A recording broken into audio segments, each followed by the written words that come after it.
आप सभी यहाँ पर इकट्ठा हुए और मिलकर एक कैंपेन जो राष्ट्रहित का है, जो समाज हित का है, उस कैंपेन में साथ जुड़ने के लिए आपने पहल की।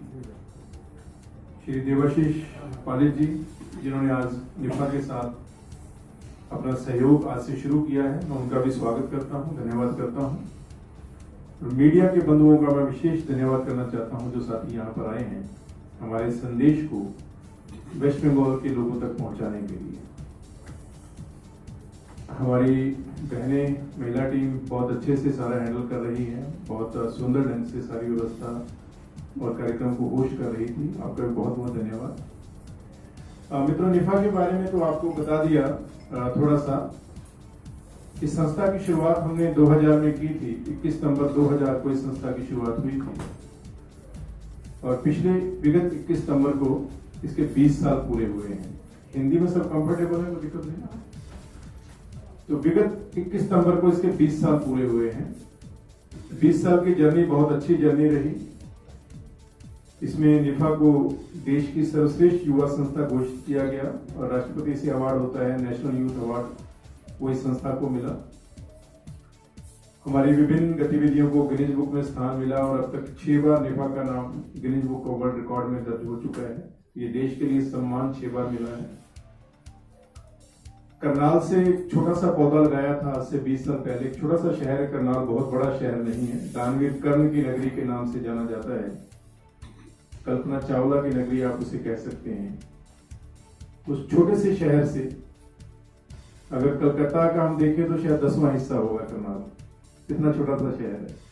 वहां से 20 साल पहले एक छोटा सा बीज हमने रोपित किया था और आज वो देश के 26 राज्यों में और केंद्र शासित प्रदेशों में निफा की ब्रांचें खुल चुकी हैं। लगभग 7000 के करीब युवा कलाकार और युवा सामाजिक कार्यकर्ता हमारे साथ जुड़े हुए हैं। अब जानते हैं कि पिछले मार्च में ये कोरोना का संकट शुरू हुआ था। बिल्कुल एक विचित्र सी स्थिति थी सभी के लिए। कभी कल्पना नहीं किसी ने की होगी कि ऐसे दिन भी देखने पड़ सकते हैं कि जब सब कुछ लॉकडाउन हो जाए, लोग घरों से बाहर ना निकल पाए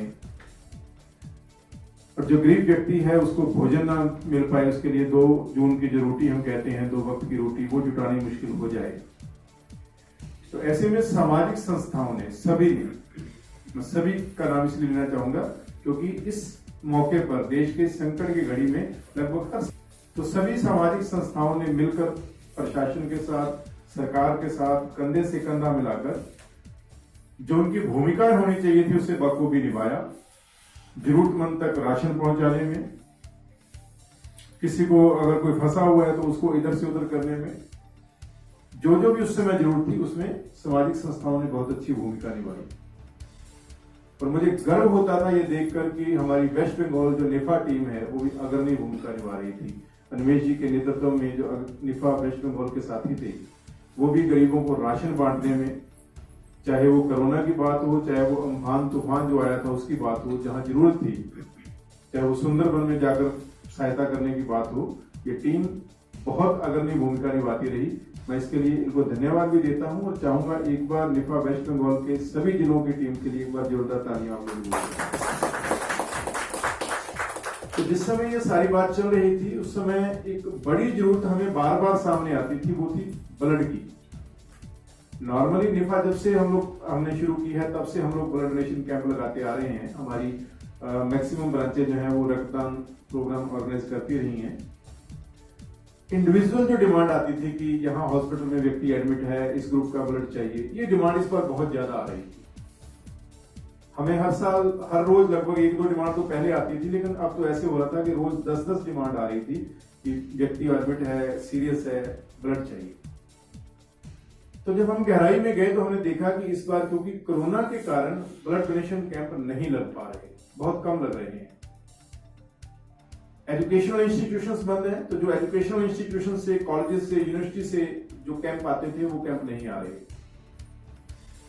बड़े बड़े जो धार्मिक आयोजन होते थे जहां साथ में ब्लड डोनेशन कैंप लगा दिए जाते थे, वो धार्मिक आयोजन नहीं हो रहे, तो इसलिए वो भी ब्लड डोनेशन कैंप नहीं हो पा रहे।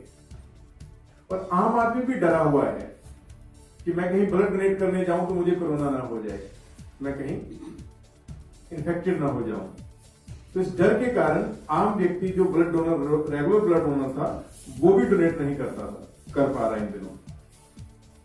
तो हमने जब पूरे देश की स्थिति देखी तो हमने ये देखा कि इस साल 40 से 50 लाख यूनिट रक्त कम मिलने वाला है जितनी जरूरत है।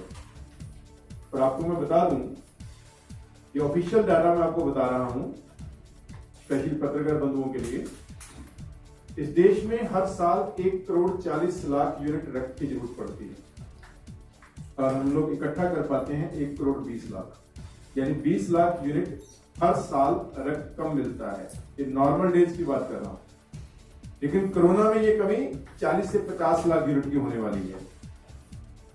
तो ये कितनी विडंबना है, कितनी शर्म की बात है। हम कहते हैं भारत में 65 करोड़ युवाओं का देश है, ये दुनिया में सबसे ज्यादा युवा भारत में है। चाइना पॉपुलेशन में हमसे आगे है, लेकिन युवा शक्ति भारत में चाइना से ज्यादा है। 65 करोड़ युवाओं का देश है ये, और 65 करोड़ युवाओं के देश में रक्त देने वाले युवा 1 करोड़ से भी कम है, क्योंकि 1 करोड़ 20 लाख यूनिट इकट्ठा होता है, जिसमें बहुत से लोग 2 बार भी रक्तदान करते हैं, बहुत से 3 बार भी करते हैं, और कुछ जो जुनूनी व्यक्ति हैं वो साल में 4 बार भी करते हैं, हर 3 महीने बाद करते हैं। तो अगर उसको हम लोग डाउन करें तो ये संख्या 1 करोड़ से कम आ जाएगी, 65-70 लाख 75 लाख पर रह जाएगी जो टोटल ब्लड डोनर है। तो यानी कि पूरी यंग पॉपुलेशन का जो लोग रक्तदान कर सकते हैं, केवल 1% लोग रक्तदान करते हैं, 99% लोग रक्तदान नहीं करते। मैं समझता हूं ये बहुत बड़ी शर्म और चिंता की बात है कि 65 करोड़ युवाओं के देश में हम लोग 1 करोड़ 40 लाख यूनिट हर साल रक्त इकट्ठा नहीं कर सकते।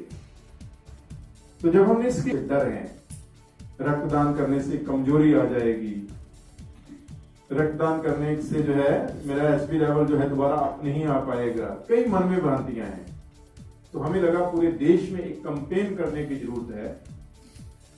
वो मिलकर कैंपेन ऐसा चलाया जाए कि जिसकी गूंज हर घर तक जाए, और वो जो 64 करोड़ युवा साइड में बैठा हुआ है जो कभी रक्तदान नहीं करता, उनके अंदर खलबली हो कि ये देश में हो क्या रहा है, और उसके बीच में से कोई 50 लाख 60 लाख और युवा तैयार हो रक्तदान करने के लिए, और देश में जो हर साल रक्त की कमी रहती है, इस साल की कमी भी दूर हो, जो हर साल की कमी रहती है वो भी दूर हो। ये टारगेट हमने लिया है 90,000, शायद इसमें लिखा नहीं, इसमें नहीं लिखा, ब्रोशर में लिखा है 90,000 का हमने टारगेट लिया है। लेकिन 90,000 हमारा मकसद नहीं है, हमारा मकसद है वो 20 लाख की जो हर साल की कमी है, जो इस साल की 40 लाख की कमी है, वो पूरी करना। क्योंकि जब एक कैंप से एक दिन से 90,000 आएगा तो पूरे साल में इस प्रकार के अगर और आयोजन होंगे, जो व्यक्ति नए जुड़ेंगे, तो पूरे साल में 20 लाख 40 लाख करना मुश्किल नहीं होगा। असली मकसद है कि भारत को आत्मनिर्भर बनाया जाए, स्वैच्छिक रक्तदान में, वॉलंटरी ब्लड डोनेशन में जो है इंडिया को सेल्फ सफिशिएंट बनाया जाए। This is the main target of this campaign. ये होगा कैसे? एक छोटा सा एग्जांपल देना चाहता हूं मैं अक्सर ये एग्जांपल करता हूं, कोई देखेगा भी नहीं।